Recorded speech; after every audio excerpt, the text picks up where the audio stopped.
The city breathed in neon and exhaust, a symphony of ambition and indifference. In a cramped studio apartment that smelled of old takeout and desperation, Maya Thorne stared at the silent phone. Its dark screen was a mockery, a tiny monument to broken promises. Just 6 months ago, that phone had buzzed with texts from Derek Vance, each one a lifeline, a sweet promise of a future glittering with possibility. He had seen her, he said, truly seen her.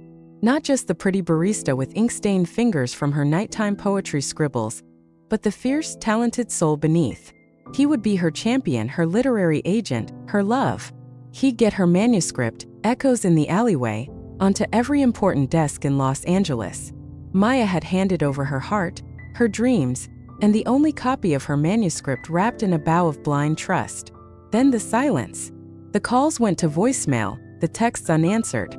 A frantic Google search a week later led her to a glossy industry newsletter. Rising star Derek Vance sells debut novel for 7 figures. The photo showed him, arrogant and sleek, at a rooftop party. The title of his novel, Desert Mirage. Her story, her words.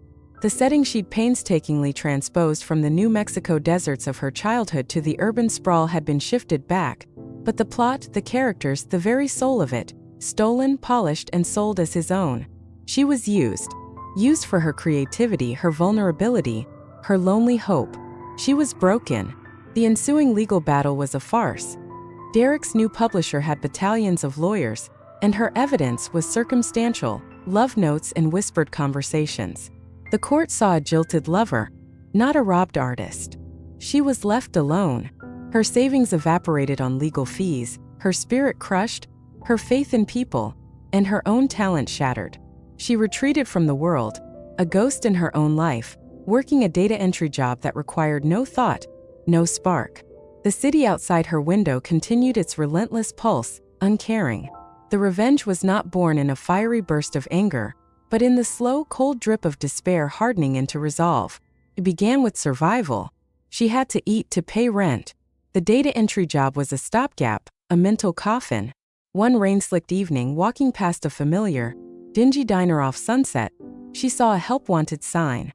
Not as a waitress, she couldn't face people, but for overnight cleaning. The shame was a pill she forced herself to swallow. It was in that diner at 3 a.m., wiping coffee rings off Formica counters, that she overheard 2 late-shift tech bros talking.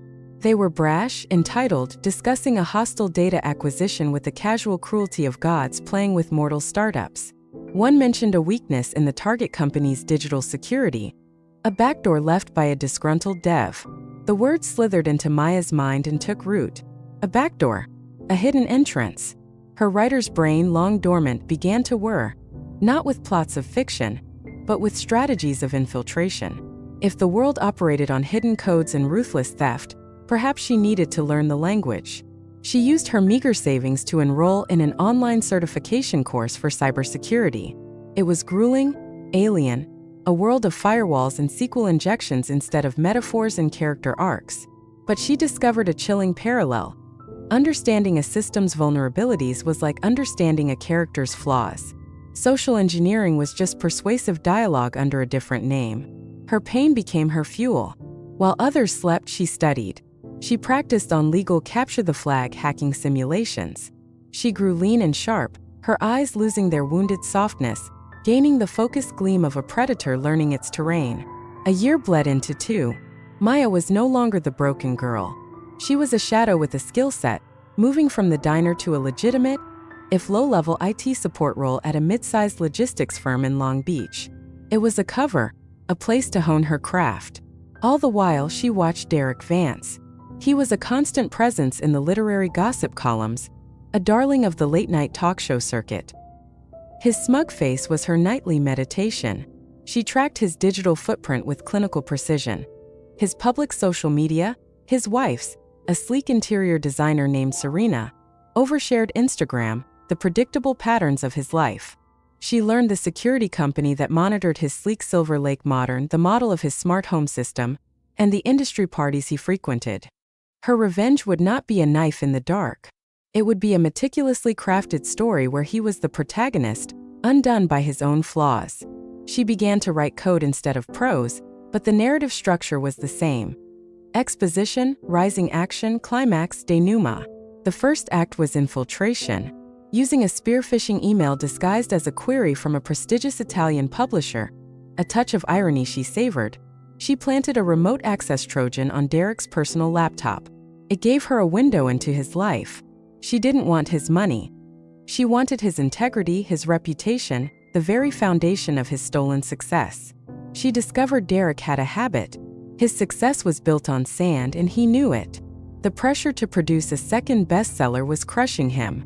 His drafts were terrible, and his editor's emails grew increasingly impatient. He was also having a clumsy, ego-driven affair with a junior publicist at a rival house, conducted through a surprisingly naive encrypted app. Maya collected everything: the plagiarized early notes for Desert Mirage that vaguely resembled her own, the desperate emails to his editor, the tawdry digital affair. The second act was manipulation. She became a ghost in his machine. One night, she subtly altered the metadata on a dozen of his most recent document files, backdating them by years, and buried them in a hidden partition of his hard drive. To a forensic examiner, it would look like he'd been working on Desert Mirage long before he ever met Maya. A clumsy attempt to create false evidence of originality. She then anonymously leaked whispers to a notorious literary gossip site about potential irregularities in Derek Vance's best-selling debut. The scandal began as a ripple. Derek went on the attack, blustering in interviews about envy and vindictive lies. He hired a powerful PR firm, but Maya, watching from the shadows, smiled. His aggression was part of the plot. The climax was a masterpiece of psychological warfare. On the eve of the publication party for his disastrous second novel, Maya struck. She first accessed the smart systems in his Silver Lake home. As Derek and Serena prepared to host a small pre-party gathering for industry insiders, the lights began to flicker in a specific rhythmic pattern. The music system, synced throughout the house, hissed and then played a low, distorted loop, a recording of Maya's voice, reading a particularly poignant passage from her original Echoes in the Alleyway manuscript, the one he had stolen and rewritten. The voice was digitally altered, ghostly, echoing through the rooms. "What is that?" Serena shrieked, her face pale. The guests shifted uncomfortably. Derek, sweating, laughed it off. A stupid prank. A glitch. Then the piece de resistance. Every screen in the house, the massive living room TV, the tablets on the kitchen counter, even the smart mirror in the hallway, flashed to life. On them, in a neat, side-by-side comparison, were paragraphs from her manuscript and his published novel, the plagiarized sections highlighted in pulsing red. Beneath it, a simple line. "A thief always leaves fingerprints, Derek. Even digital ones." The party evaporated in a storm of shocked murmurs and hastily made excuses. Serena locked herself in the bedroom. Derek was left alone in his technologically haunted house, screaming at unresponsive devices. But Maya wasn't finished. The denouement had to be public. As Derek's team scrambled, she anonymously packaged her evidence: the timeline of their relationship, the damning digital footprints, the audio from the party captured from his own security system, and the original manuscript file she'd wisely kept in a separate, hidden cloud drive after all, and sent it to the LA Times, the publisher's weekly, and the lawyers who had once dismissed her. This time, the evidence was irrefutable, the narrative airtight. The story exploded. Derek Vance wasn't just accused, he was unraveled. The affair scandal broke simultaneously, shattering his carefully crafted family man image. Lawsuits from his publisher and furious readers piled up. His book was pulled from the shelves. Within months, he was a pariah, bankrupt, and utterly alone. Maya watched it all from a new apartment in Santa Monica, one with a view of the Pacific. She felt no blazing triumph, only a deep, quiet calm. The hollow space inside her wasn't filled with vengeance. It was simply gone, scoured clean by the fire of her own transformation. The revenge had not been the goal. It had been the brutal, necessary lesson. It taught her that she was not a victim to be broken, but a force to be reckoned with. It taught her to trust not in the kindness of others, but in the sharpness of her own mind and the strength of her own will. She had survived by becoming more than what broke her. She opened a new document on her laptop. The cursor blinked on a blank page, no longer a taunt but an invitation. She typed a title, "The Ghost in the System." Then she began to write her own story for real this time.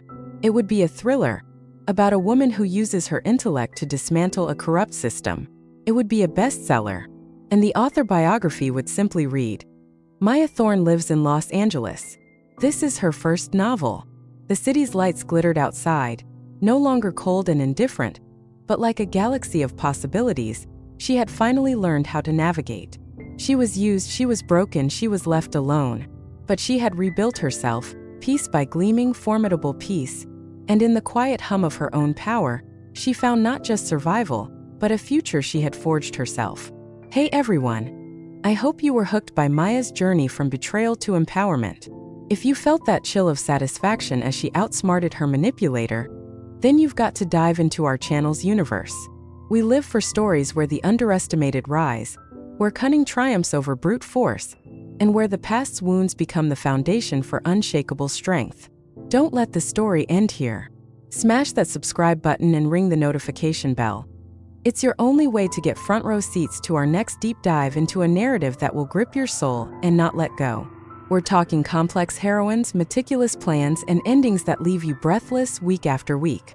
Your support is the lifeblood of this community, so pour your thoughts into the comments below. Was Maya's justice perfect, or did you crave even more? Who else deserved to fall in her world? Let's get a discussion raging. And because you've journeyed this far with us, here are 2 videos flashing on screen right now that you will absolutely devour if this was your kind of story. One is about a heist planned by a forgotten janitor, and the other, well, let's just say it involves a chef, a food critic, and a very special revenge dinner. We create this content for you, the ultimate connoisseur of cunning and comeback. So subscribe, get involved, and fuel up. Because here the story always continues, and the underdog always learns to bite back. See you in the next one.